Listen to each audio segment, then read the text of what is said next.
Hello, students, parents, family, and community members. I am Dr. Kelly Baudo, Assistant Superintendent for the Buffalo Public Schools, Division of Curriculum, Assessment, and Instruction. It is my pleasure to introduce you to the BeEnriched television initiative, where students will have the opportunity to participate in instructional lessons and virtual field trips. The program is designed for students in the Buffalo area from kindergarten to grade 12, and the instructional lessons are designed and delivered by Buffalo Public School teachers. The lessons support literacy, history, STEAM education, and the arts. Culturally responsive lessons will also be included, along with virtual tours of Buffalo's cultural institutes and landmarks. There are a total of 40 half-hour segments. It is our hope that you can tune in every day, Monday through Friday, to immerse yourself in these experiences. If you miss a learning experience, no worries. We will be repeating these throughout the next several weeks. Also, each course and description will be archived and can be viewed anytime on BeEnrichedBuffalo.org. We would like to thank the people who have made BeEnriched possible. These organizations include Harmac Medical Products, the Community Action Organization of Western New York, and KeyBank Partnership with First Niagara Foundation. Without these three organizations, the programming would not be possible. Additionally, we would like to thank Buffalo Superintendent Dr. Kreiner Cash for his commitment to the students and families in Buffalo, ensuring that there was support for the BeEnriched program. We would also like to thank Dr. Darren Brown Hall, Chief of Staff for the Buffalo Public Schools, and Ms. Ann Botticelli, Chief Academic Officer. But certainly not least, the dedicated school teachers who have prepared and taught the BeEnriched classes. Thank you and enjoy watching these special shows.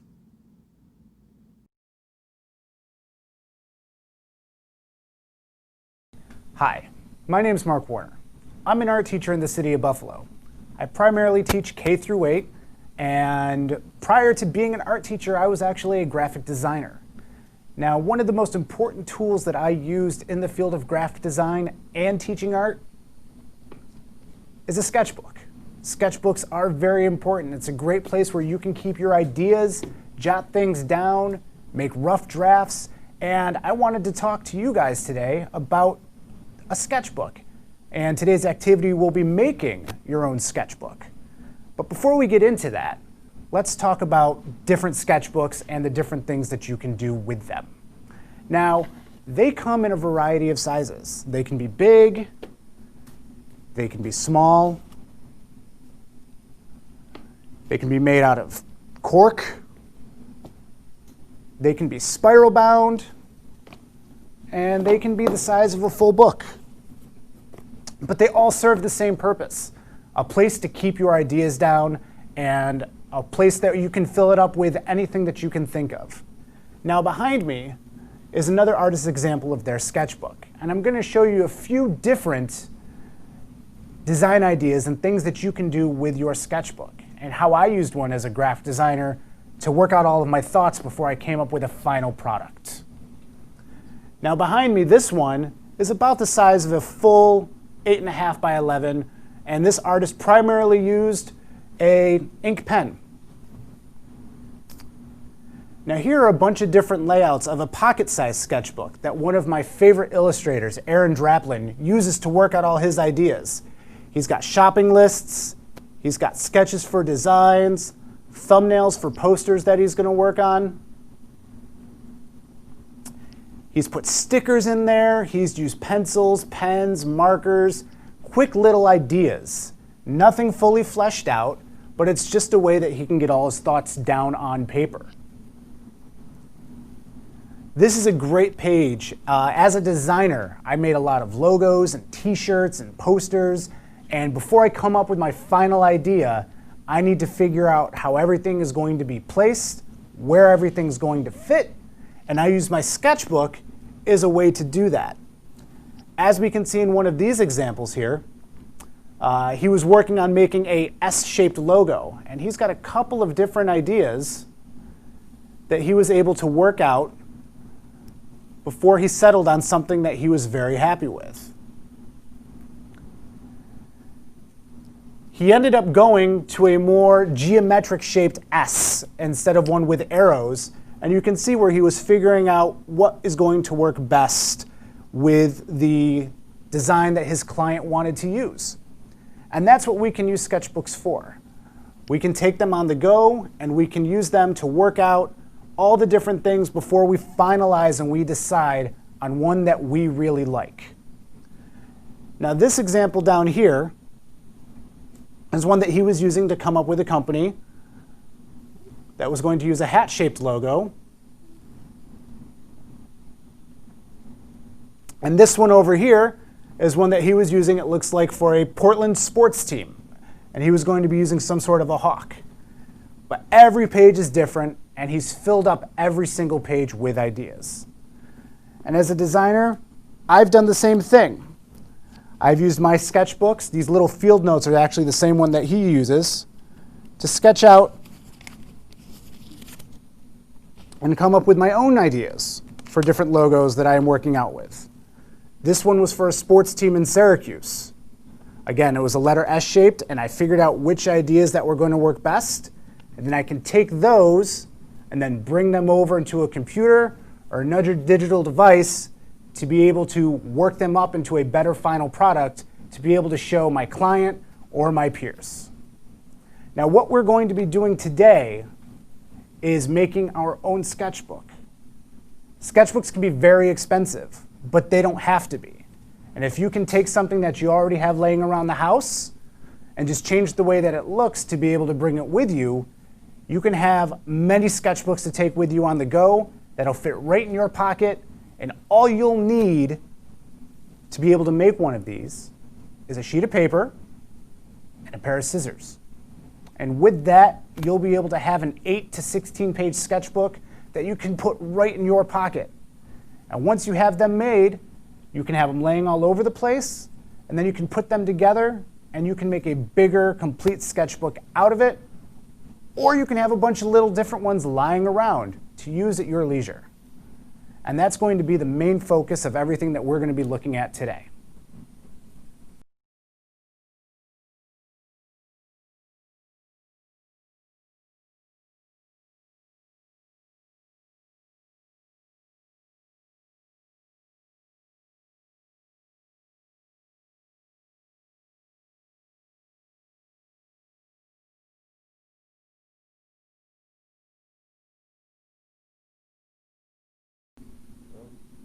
Welcome back. Again, my name is Mark Warner, art teacher in Buffalo.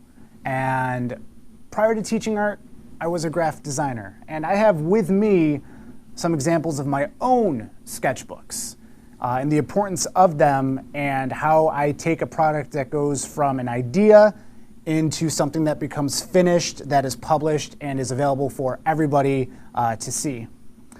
Now, for me personally, I like to work small. I have a lot of different ideas that I can quickly work out. I'm on the go a lot, and I don't always have my art kit with me, my art bag, my pencils, my markers. I need to be able, if I come up with an idea, to get it out as quickly as possible. Or if I have something by the side of my bed and something comes to me in a dream while I'm sleeping, I can make a quick note of it before I forget about it in a few minutes when I actually wake up. So on the table in front of me are about 5 different sketchbooks that I have. You don't always need just one. In this one right here, you can see that I have little pieces of paper that have been cut out and glued in to a bigger sketchbook. I have old sketchbooks that I have ripped pieces of paper out of, taped things down, found things in magazines and glued them in, made post-it notes for notes on top of notes, glued things together. The possibilities that you can do with your sketchbooks are endless. The one thing that I did want to focus on, though, in this segment is how we can get these little quick brain burst ideas, this brainstorming, and then moving it on to a bigger, more final product. This example over here, I have some notes jotted down for some projects that I was going to work on, a quick little sketch. I've got some different letter types and logo types that I was working on for a wrestling federation. I showed you earlier this example of this S that I was doing for the Syracuse football team. And down here, a logo for a photography company that was going to be used on business cards and letterheads and things like that. The one big thing is that you may have this idea in your head and you think it's the best idea ever, and then you look at it and you realize that it's not. And you do it and you go, man, that didn't work. What am I going to do now? And then you have to start all over from the beginning. Sketchbooks and logos and brainstorming are great because you can work out all these different ideas and then really find out which ones work the best. So this example right here is for the arena. And the arena is the location where Buffalo Comedy Sports Improv Troupe holds all of their matches.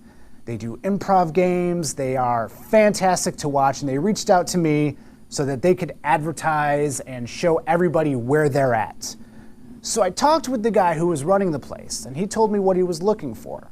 You know, it needs to say the arena, and that's pretty much all that he gave me. Everything else was for me to come up with on my own. So I started to come up with some ideas. It's comedy, so maybe there's a microphone. People laugh when they're, happy and they're listening to comedy, so maybe there's a smile involved. And I worked up all these different ideas on how to incorporate a microphone, a smile. They have red versus blue, so I wanted to work those colors in there somehow as well. And I started coming up with all these different ideas. And the one that really stuck out to me, and it was one of the last ones that I did, was what you see up here on my screen that is now turned black. So give me one moment here and we'll unlock this. I'll turn it back around so you can see. And what we have here, it says the arena, Buffalo's home for improv. And what you may not notice is that the H and the A in the arena spell out ha, like somebody's laughing. And up here we have what looks like a coliseum, where games back in the Roman days of gladiators were held. But what you may not see is that the coliseum looks like a smile filled with way more teeth than any normal person should have. But they liked that idea. Laughing mouth, the ha. They thought the pun that was involved with that was absolutely great, and it's what they were looking for. And we went back and forth on some colors and things like that, and this is ultimately what we settled on. And they thought it was brilliant. They loved it. So after coming up with all these different ideas, the last one that I thought was my worst idea, because it wasn't the first one that I thought of, was the one they ended up liking. And I thought that was great. And because I had a sketchbook on me, I had this yellow sheet of notebook paper just laying around, I was able to quickly come up with all these ideas, show them to the Buffalo Improv Troupe, and that's what they decided on doing. And being able to have a sketchbook on hand at all times is something that's really great. So in the segment that's going to be coming up, what I'm going to teach you guys how to do is using the stuff that you have laying around your house. You can make a sketchbook, and it can be a quick sketchbook that you can just fold up, stick in your pocket, and have available for you. And if you fill it up, that's not a problem, because if you have a bigger sketchbook to use, that's like this size, you can actually take all your little things and you can tape them in. So I've taken a lot of different ripped out pieces of paper, and I'm able to fill that up. So even though it's small, and even though it may not be exactly what you were looking for, you can still cut out these ideas and put them in. Now, coming up in the next segment, the things that we're going to need to have available for you if you wanted to get them ready, it's going to be quite a long list. You're going to need a sheet of paper. That's it. With one sheet of paper and maybe some scissors. If you don't have scissors, we can tear the paper. That's fine. Scissors will make it easier, though. You can make an 8-page sketchbook. Or if you're feeling crafty and you don't bleed through the paper with marker or paint, you can fold it inside out, and then you have another 8 pages to use. So you can have 16, if my math is correct, which it should be, 8 and 8 is 16, sections for you to use in a mini sketchbook that you can tuck away in your pocket, and when it's filled up, you toss it to the side, and you make another one. And then you have a bunch of little sketchbooks that you can put together, or take out those little pieces of paper and put them into a bigger book or collection that you already have for safekeeping. So, stay tuned. Make sure you gather up all your supplies. Again, it's a lengthy list. I know it was hard to remember possibly, but you'll need one sheet of paper. And with that, we'll be able to fold it up, make a little cut, and have a pocket-sized sketchbook ready to go. And it can be any sheet of paper, by the way. It can be a sheet of computer paper. It can be a sheet of construction paper. It can be a sheet of newspaper. If you go outside and find a big piece of paper laying around that's bigger than you are, you can use that too. It may not fit in your pocket, but you can still get 8 to 16 different sections that you can use to jot down all of your ideas.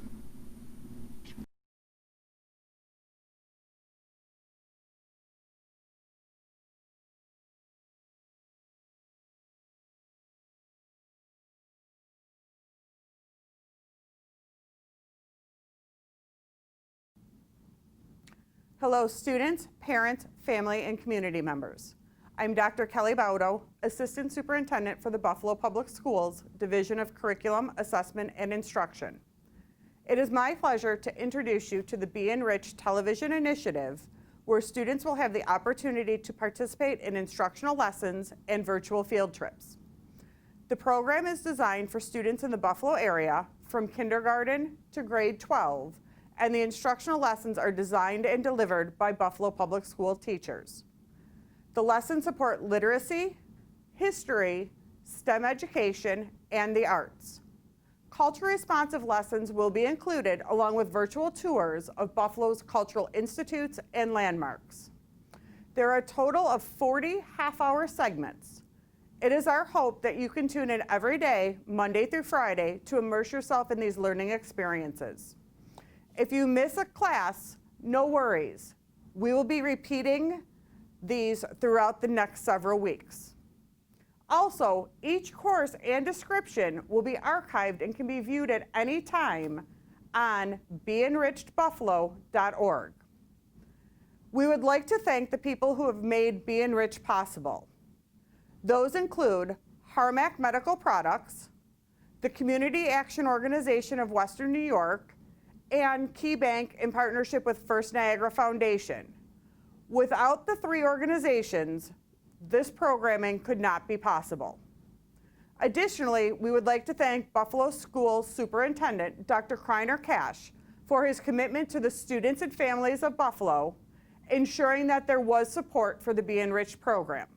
We would also like to thank Dr. Darren Brown Hall, Chief of Staff, Ms. Ann Botticelli, Chief Academic Officer, and last but certainly not least, the dedicated school teachers who have prepared and taught the enriched lessons. Thank you and enjoy watching these special shows. Hi, welcome back. Mark Warner here again, art teacher at Buffalo Public Schools, K through 8, formerly a graphic designer. And in this segment, we're actually going to show you how to make your own pocket-sized sketchbook. Any type of paper can be used. For the example that I'm going to be showing you today, I've just got some computer paper I found laying around the house. And we're going to use that and a pair of scissors. We'll walk through you step by step on how to make a pocket-sized sketchbook on the go.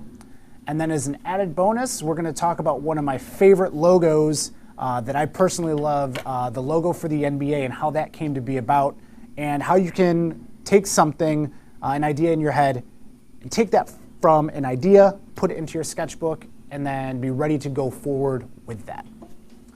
So the first thing that we're going to need to do is find our sheet of paper. Now, once we get our sheet of paper, we're going to make a couple of folds.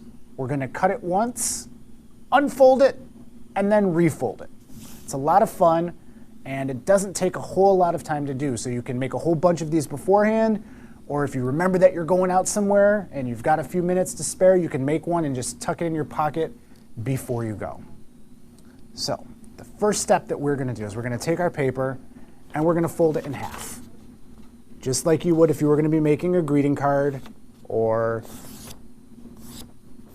the start of a book or something like that. And after we have that folded in half, we're just going to fold it in half one more time. Now you'll want to keep it as even as you can, but if not, that's fine because it's your sketchbook and you can have it with some edges sticking out and some not, as long as it fits in your pocket. That's the most important part of this one, is you can just make this and take it on the go. We're still not ready yet. We need to fold it one more time. So we'll fold it in half again.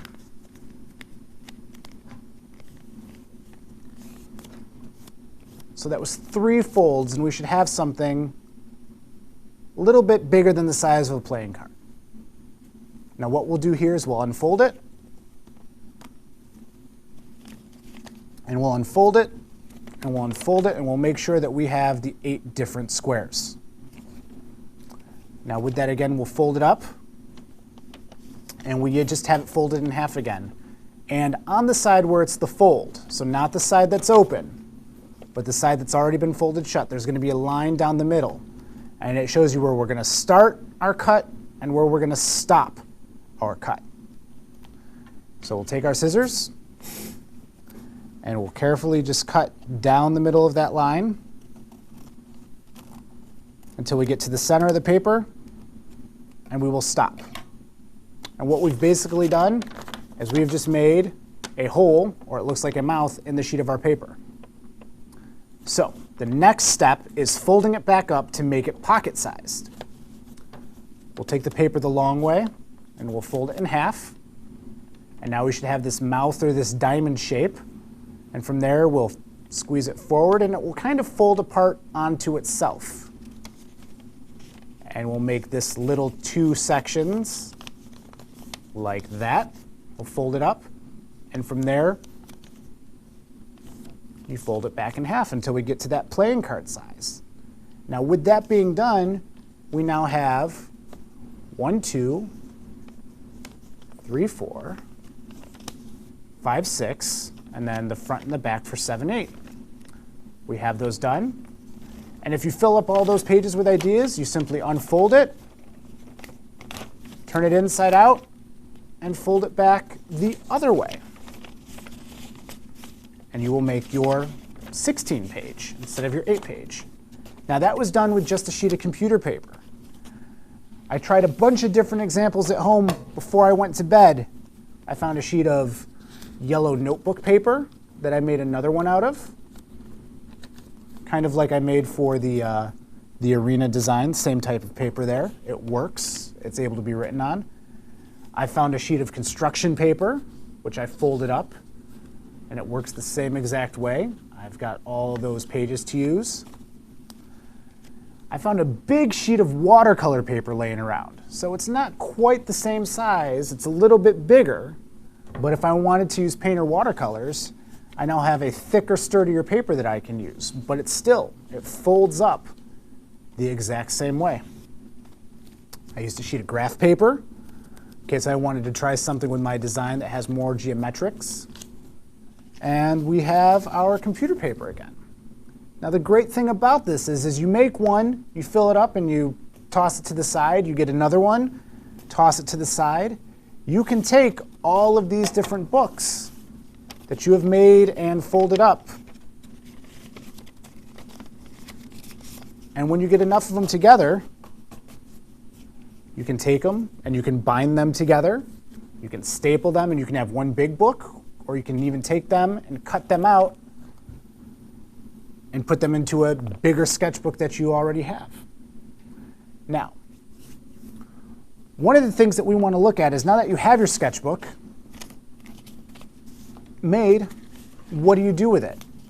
Well, what I like to be able to do is, I've got my art kit here with me, but if I'm on the go, I might just take a regular pencil and I'll take my little sketchbook and I'll keep them in my pocket. And what I can do is, if I'm walking down the street and I see something that really catches my eye, maybe I'm passing by McDonald's and I really like the way, and I was like, you know what, that M in the McDonald's logo looks really cool. I can just stop, take this out of my pocket, make a quick little sketch as I'm walking by, and then just stick it right back in my pocket when I'm done. Behind me is a picture of the examples of how we folded up the paper. So if you wanted to take a look at that, I've got that right up here. Again, we fold the paper down, together, a third time. We cut a line halfway, we unfold it, we squeeze it together to make that diamond or that mouth shape, and we fold it back up. And then we start off by sketching out our little ideas in here, and we toss it to the side. Now, I mentioned earlier that I wanted to show you one of my favorite examples of a logo, and it's from the NBA. It's an iconic logo that you see everywhere on jerseys, on cards, on hats, on clothing, and it's really cool. It's red, white, and blue, so we know that it's for the National Basketball Association of the United States, much like the Major League Baseball and the NFL. They all use red, white, and blue. It's how we know that it's our country's logo. But did you know that this logo here was actually based off of a professional basketball player? Jerry West was an amazing athlete for the Los Angeles Lakers.